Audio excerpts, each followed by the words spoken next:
Okay, on question number 4, this is kind of similar to number 2, where we had a first degree function that we're doing the Laplace, and we had to do integration by parts. Here with our second degree function, we will also have to do integration by parts. And so let me write this. Laplace of t squared is the integral 0 to infinity e to the negative st times t squared dt. You want to integrate by parts. Start by letting u equal t squared and du equal 2t dt. And then dv is e to the negative st dt, which means that v is e to the negative st divided by negative s. When you integrate by parts, you get uv. That's going to give me t squared e to the negative st divided by negative s minus v du. Minus v e to the negative st over negative s times du 2t dt. Let me put my limits on here, 0 to infinity, and I'll put my limits on here, 0, and I have a limit as t goes to infinity.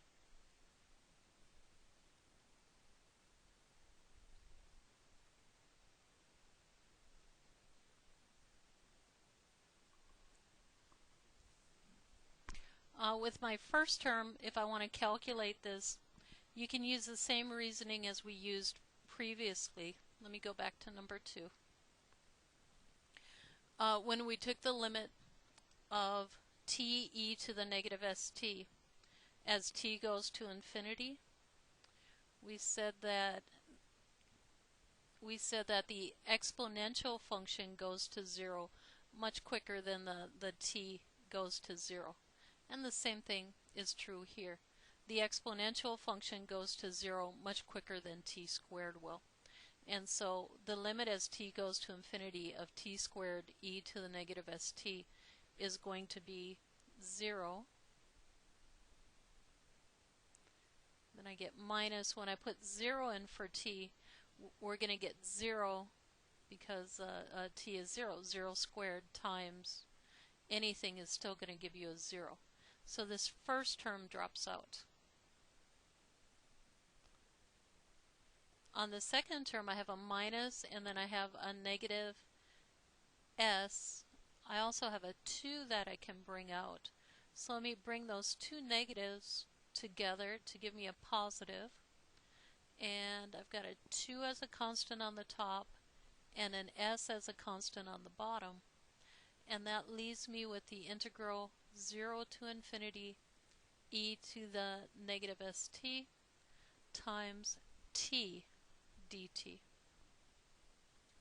And again, inside this integral, we can do integration by parts. And this actually takes you back to number 2. Number 2, we were doing that very same integral. You let u equal t, and then du is equal to dt. Let dv equal e to the negative st dt. And v is equal to e to the negative st divided by negative s.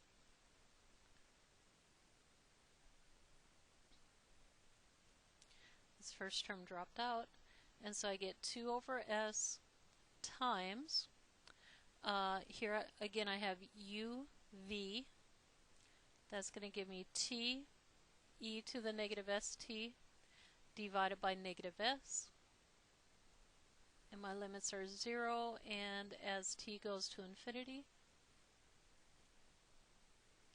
minus v du. And my v du is going to give me e to the negative st over negative s.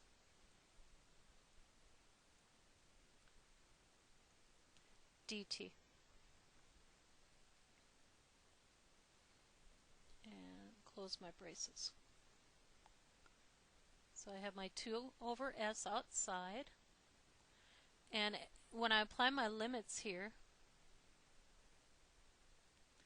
limit as t goes to infinity, as long as s is greater than 0, I should put that here somewhere, s has to be greater than 0, e to the negative st is going to go to 0. And so this whole fraction becomes 0. And then at 0, because t is 0, the fraction again goes to 0. So this whole fraction drops out. Minus, and on my second term, I can take those two negatives together to give me a plus, and I can bring the s out. 1 over s times the integral 0 to infinity e to the negative st dt, and close my braces.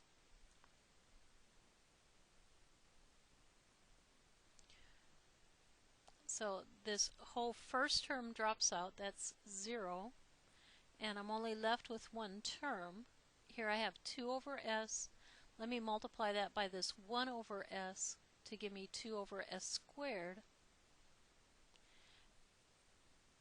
And then when I integrate e to the negative st with respect to t, I get e to the negative st divided by negative s. And we have limits of 0, and we're looking where t goes to infinity.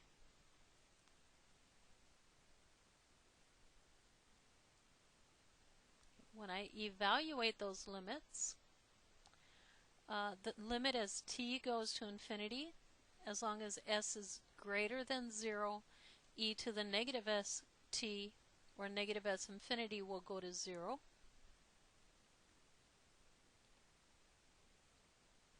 And then at 0, so minus, at 0 I get e to the 0, which is 1 over negative s. That minus 1 over negative s, these two negatives will cancel. So I get plus 1 over s, and that's multiplied by 2 over s squared to give me 2 over s to the third. S has to be greater than 0.